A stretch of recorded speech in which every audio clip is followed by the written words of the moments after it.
말씀은 좀 여러 가지 면에서 이해하기가 어려운 말씀입니다. 좀 까다롭습니다. 그리고 좀 오해하기도 쉬운 본문이기도 합니다. 주님께서 왜 그 불의한 청지기, 불의한 청지기에 또 이상한 행동, 분명히 저게 옳지 않은 행동인데 지혜롭다고 하시거든요. 그러니까 이게 주인의 것을 착복해도 되는가? 그리고 다시 한번 이중적으로 주인의 것을 자기 마음대로 이렇게 처리해버리는 일들이 나타나게 되는데, 그것을 또 지혜롭다고 얘기하는데 그게 정말 지혜인가? 주인의 것을 이렇게 마음대로 해버려도 되는가? 자기 앞길만 이렇게 잘 만들어 놓으면 그럼 그것을 지혜롭다고 얘기하고 덮어질 수 있는 것인가? 주님의 가르침이 조금 이상하게 느껴지기도 합니다. 그래서 오늘 본문을 오해하기도 하는 거죠. 그렇게 해도 된다라고 생각할 수 있다는 거죠. 근데 오늘 본문은 오해하면 안 될 것이, 또 오해하지 않을 수 있는 방법이 뭔가 하면 이 비유를 말씀하시는 대상이 좀 달라졌다는 겁니다. 이 앞에 15장까지는 대상이 우리가 두 아들의 비유, 또 잃어버린 양의 비유를 받지 않습니까? 또 큰 잔치의 비유, 이 비유들은 전부 다 바리새인과 서기관이 그 말씀의 대상자들이었습니다. 하나님께서 잃어버린 자들을 향하여 잔치를 여셨는데 그 잔치에 참여하지 않는, 이거 온갖 핑계를 대는 그 대상자들, 특별히 바리새인과 서기관들의 그 악함을 지적하시는 말씀이었습니다. 근데 오늘 본문에서는 1절에서 그러죠. 제자들에게 하시는 말씀입니다. 대상자들이 달라졌다는 거죠.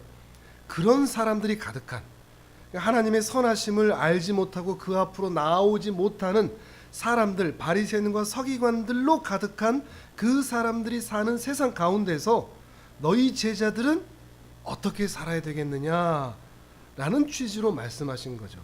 그러니까 취지와 목적과 의도와 대상도 달라진 거죠. 또 하나 우리가 생각할 게 뭔가 하면 의롭다는 게 뭔가 하는 겁니다. 불의하다는 게 뭔가, 그 개념을 알지 못하면 오늘 본문을 오해하기가 딱 좋은 것이죠. 여기서도 옳지 않은 청지기, 불의한 청지기 또는 불의한 재물이라는 말이 나오거든요. 여기서 이 불의하다라는 말을 잘 알지 못하면 예수님이 말씀하신 지혜롭다 하는 것을 그냥 지혜로운가 보다라고 볼 수밖에 없다는 거죠. 그래서 먼저 의롭다는 이야기, 불의하다는 이야기부터 이제 보도록 하겠습니다. 이 의롭다 하는 이야기와 좀 헷갈리는 게 또 거룩하다는 이야기거든요. 거룩하다라는 이 말씀은 어떤 행위를 말하는 게 아니라 어떤 상태를 말합니다. 그래서 우리는 한 사람 한 사람을 볼 때, 아, 저 사람은 예배를 참 거룩하게 드린다, 저 사람의 말은 참 거룩하다, 이렇게 우리는 행위를 향하여서 거룩하다라고 이야기할 때가 있는데, 각 사람의 행위를 가지고 거룩하다라고 얘기하는 게 아닙니다. 거룩하다는 것은 상태입니다. 그 영혼이 처한 상태, 그 영혼이 존재하는 기반, 이것을 거룩한 상태라고 표현하는 거죠. 그러니까 우리 신자들은 거룩한 상태에 있습니다. 하나님의 크신 은혜로 말미암아, 그 정결하신 은혜로 말미암아 그 영혼이 정결케 된 신자들은 거룩한 상태에 있는 거죠. 우리의 행위는 거룩하지가 않습니다. 그렇죠? 우리는 여전히 죄 가운데 살아갑니다. 그런데 우리의 행위는 그 죄 가운데 살아가면서 죄된 행위를 하며 살죠. 그런데 신자를 향해서 거룩하다고 말할까요? 예, 거룩하다고 말하는 겁니다. 상태에 있기 때문에 그렇죠. 구원받은 신자는 다 거룩합니다. 여러분은 거룩하십니까? 거룩하지 않습니까? 우리의 행위를 보면 거룩하다고 말 못하죠? 근데 우리의 상태를 본다면 내가 하나님의 은혜 안에 있기 때문에 나는 거룩합니다, 구별되었습니다 라고 말할 수가 있는 거죠. 이 거룩한 신자들은 거룩하지 않은 것을 싫어합니다. 그러니 거룩의 반대는 죄라고 할 수 있습니다. 거룩하지 않은 것은 죄된 상태인 거죠. 죄인된 상태라고도 말할 수 있겠죠. 신자는 죄를 싫어하고 미워합니다. 신자가 더 거룩의 길로 가면 갈수록, 그 거룩의 색깔이 짙어지면 짙어질수록 자신 안에 있는 죄들을 더 많이 발견해 갑니다. 내 안에 게으름, 내 안에 미련함, 내 안에 악독함, 내 안에 분노, 내 안에 형편없음, 이것들을 하나하나 발견해 가면서 자신을 한탄하기 시작합니다. 그러면서 자신 안에 있는 죄들을 미워하기 시작합니다. 더 거룩해지고 싶어 하는 거죠. 뿐만 아니라 신자들은 자신 안에 있는 그 거룩을 더욱 사모하고 죄를 미워할 뿐만 아니라 자신 밖에 있는, 그래서 때로는 가정 안에 있는 죄된 모습에 대해서 분노하기도 하고, 교회 안에서 일어나는 거룩하지 않은 모습 때문에 의분을 일으키기도 하고, 또 나라와 사회와 나타나는 여러 가지 정의롭지 못한 것들 때문에 거룩한 분노를 가질 수도 있습니다. 그래서 거룩한 분노라고도 얘기할 수가 있는 거죠. 물론 거룩한데 분노가 있을 수 있느냐라는 말은 또 생각해 볼 필요가 있지만, 이렇게 거룩한 것 하다는 것은 더욱더 죄를 미워하고 거룩을 향하여 쫓아가고자 하는, 그래서 더욱더 거룩해지는 것을 뭐라고 합니까? 성화라고 하죠. 성화. 그게 이제 성화가 나오는 말의 시작입니다. 거룩인 거죠. 근데 이에 앞서, 그거보다 더 앞서 생각할 개념이 뭔가 하면 의입니다. 의롭다 또는 의로우신 하나님. 이 의는 상태를 말하는 게 아니라 법정 용어인데, 재판에서 사용하는 용어라고 할 수 있는데, 이 용어는, 이 의롭다는 것은 기준이나 신분을 말합니다. 의롭다는 기준 또는 신분, 어떤 위치에 있는가, 유죄인 신분이냐, 그러니까 죄수인 신분이냐, 아니면 그 죄수의 자리에서 나온 풀려난 석방된 신분이냐, 이 신분의 차이입니다. 감옥 안에 있는 신분이냐, 감옥 밖에 있는 자유로운 신분이냐, 신분을 얘기하는 겁니다. 세상 법에서는, 세상 재판에서는 이 법이 기준이죠.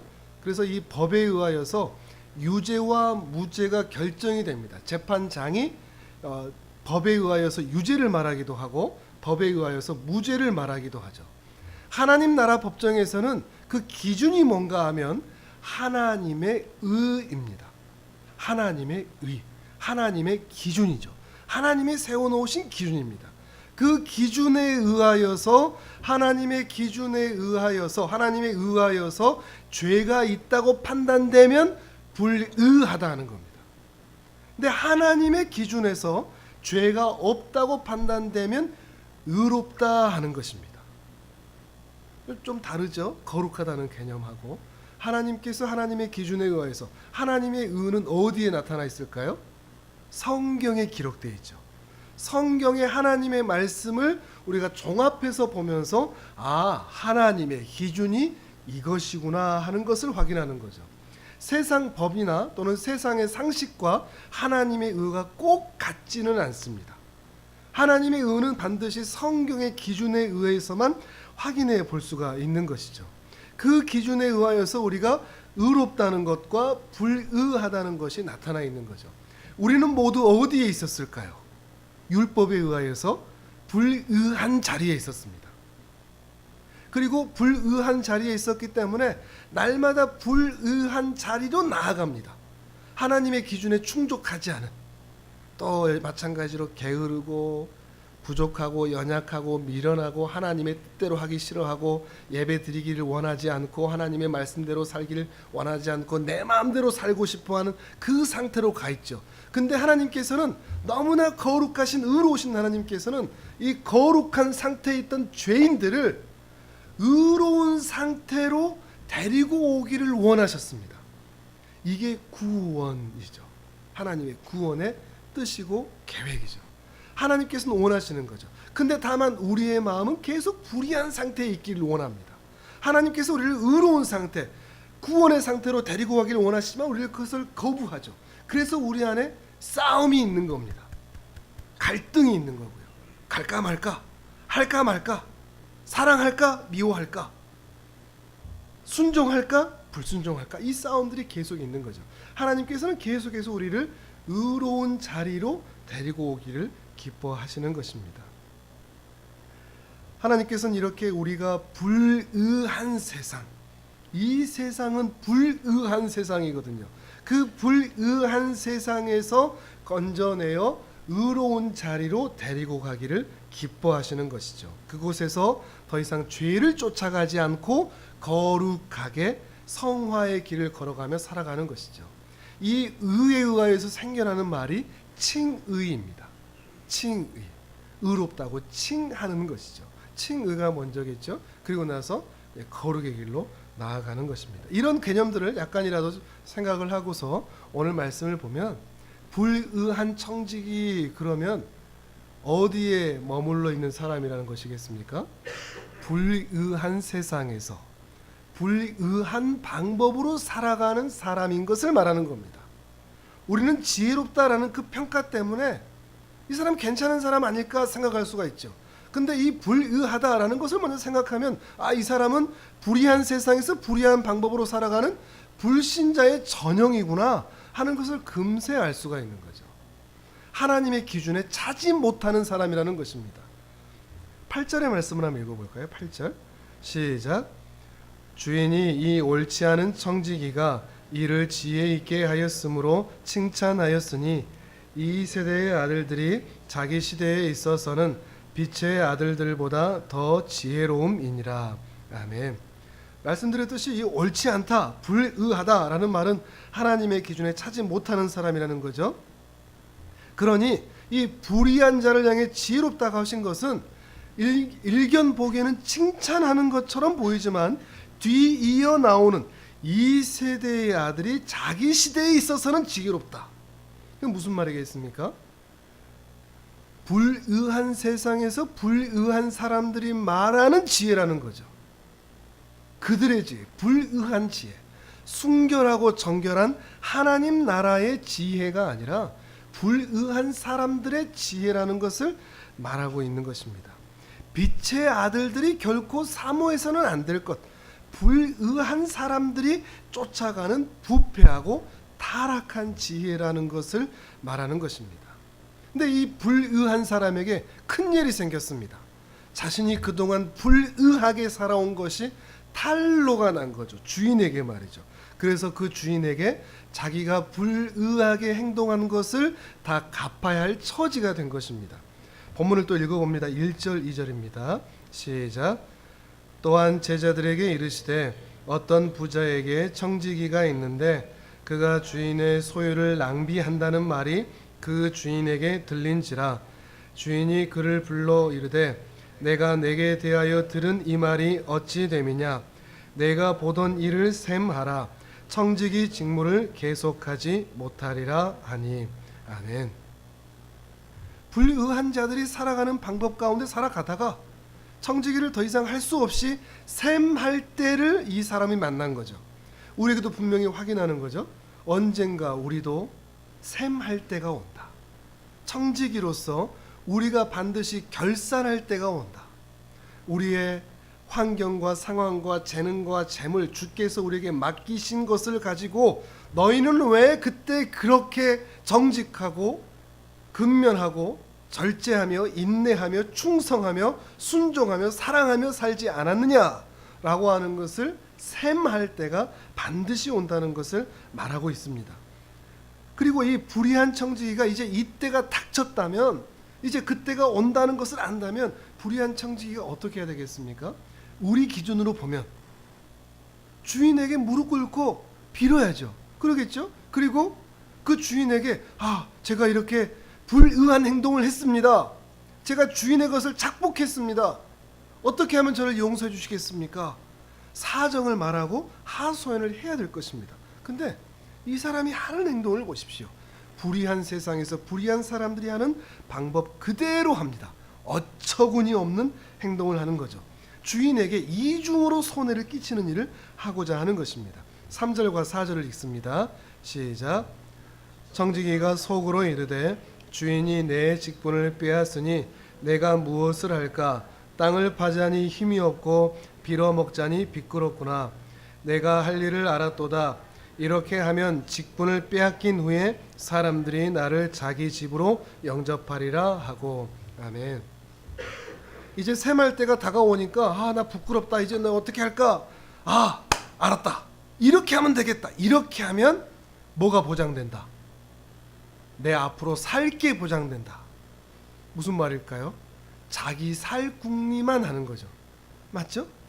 내가 잘못한 것을 어떻게 반성하고 뉘우치고 주인에게 갚을까? 이걸 얘기하는 게 아니라 자기 살 궁리만 하는 겁니다.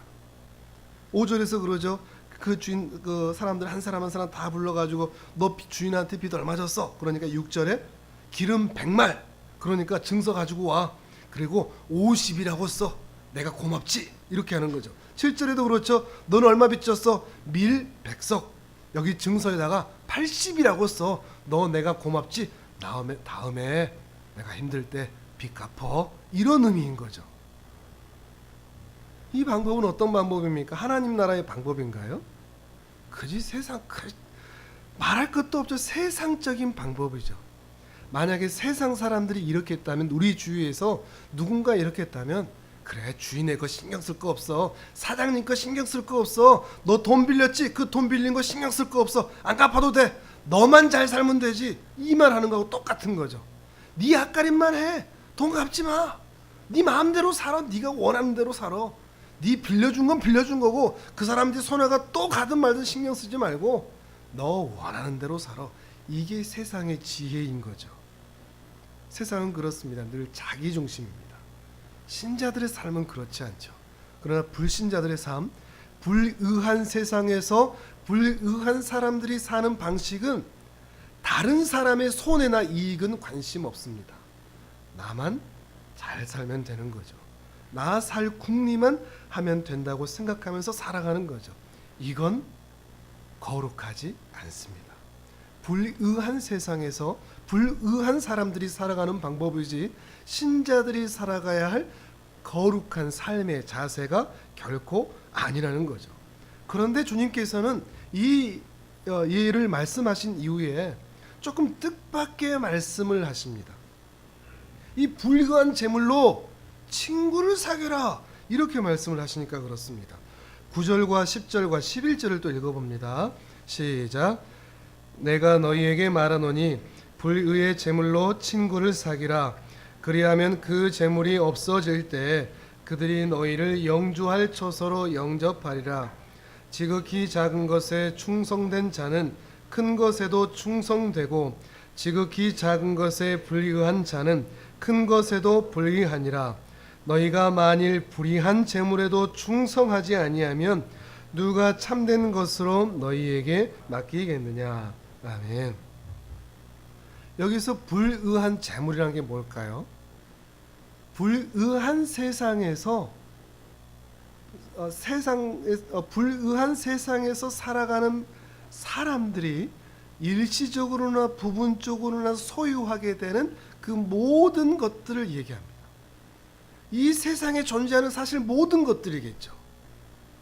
그리고 우리로 하여금 이 세상에 존재하는, 그리고 내가 지금 소유하고 가지고 있다는 것이 사실은 불의한 재물이라는 것을 알라는 것을 우리에게 말해주고 있습니다. 내가 가지고 있는 것은, 내가 소유하고 있는 모든 것들은 다 불의한 것들입니다. 의롭지가 않습니다. 죄된 상태인 것이죠. 거룩하지가 않은 것입니다. 우리로 하여금 그것을 아는 거죠. 참된 신자의 하나님 나라의 백성으로서 하늘의 거룩한 것들을 바라보아야 하지만, 이 땅에 살 때만큼은 이 땅에서 이 불의한 세상에서 존재하는 불의한 것들을 의존하며 살 수가 없습니다. 불의한 재물에 의하여서, 불의한 것들에 의하여서 우리가 먹고 마시고 입고 살아갈 수밖에 없는 것이죠. 그런데 우리에게 이 세상 우리가 소유하고 있는 그 재물들이 불의한 재물이라는 것을 인식하게 하신 이후에 그것들로 친구를 사귀라라고 말씀하고 있습니다.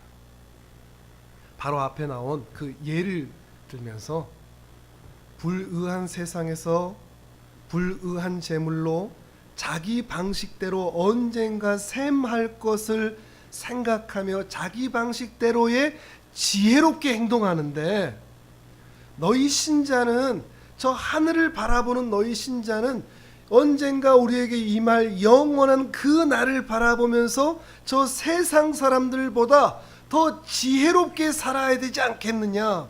빛의 아들들은 이 불의한 세상에서 불의한 재물을 가지고 더 지혜롭게, 언젠가 우리가 샘할 그날을 준비하면서 더 지혜롭게 살아야 되지 않겠느냐 라는 말씀을 우리에게 하시는 거죠. 그러니 불의한 재물을 가지고도 충성하지 않으면 어찌 더 큰 것, 더 하늘의 거룩한 것을 우리에게 맡기시겠느냐라는 말씀을 하고 있는 것입니다. 분명히 이 세상의 것들은 영원한 것이 아닙니다. 썩어 없어질 것들이죠. 그렇다고 해서 그것들을 하찮게 취급하거나 더럽게 취급하다는 할 것이 결코 아니라는 것입니다. 우리가 일시적으로 소유하고 있는 시간, 재물, 건강, 재능, 은사들을 가지고 친구를 사귈 수 있는가? 어떤 친구겠습니까? 그냥 이 땅에서 잘 사는 친구겠습니까? 영원한 장막에 함께 들어갈 친구를 사귈 수 있겠는가? 우리가 가지고 있는 것들을 아낌없이 나눠주면서 그들과 함께 영원한 장막으로 안으로 들어가는 것이 바로 빛의 아들들의 모습이라는 것을 주님께서 말씀해 주시는 것입니다. 또 그리하면서도 주님께서는 한 번 더 우선순위를 분명하게 해주십니다. 13절을 또 같이 읽어봅니다. 13절 시작. 지파인이 두 주인을 섬길 수 없나니 혹 이를 미워하고 저를 사랑하거나 혹 이를 중히 여기고 저를 경히 여길 것임이니라. 너희는 하나님과 재물을 겸하여 섬길 수 없느니라. 아멘. 분명히 이 땅에 있는 것은 다 불의한 재물이다. 그런데 이 불의한 재물이 너희로 하여금 하늘나라로 들어가는 중요한 도구가 될 수 있다. 그러함에도 그렇게 살다가 이 불의한 재물을 너무 사랑하지는 마라.